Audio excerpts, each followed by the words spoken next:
Hello parents and welcome back. My name is Katie McCauley and I am one of Upper Darby's instructional coaches.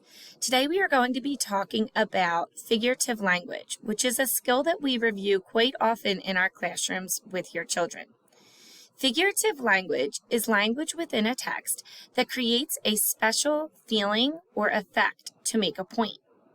This includes figures of speech, which are used to compare, exaggerate, or mean something completely different than what is stated in the text.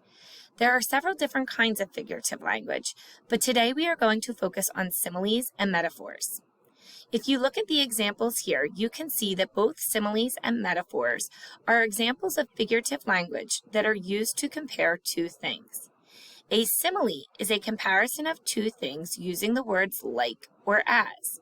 The example says, I'm happy as a clam. This is comparing to show someone's emotions or feelings.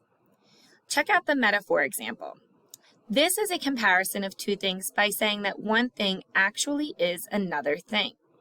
It says, you must be a walking encyclopedia to know all those facts. We know that that is not a literal translation, but it does give a comparison to show how bright somebody is. So how can we practice this at home with our children? Here are a few ideas that you could try. You could have your child do a scavenger hunt through their favorite poems and books, searching for different types of figurative language. You could also have them draw it out.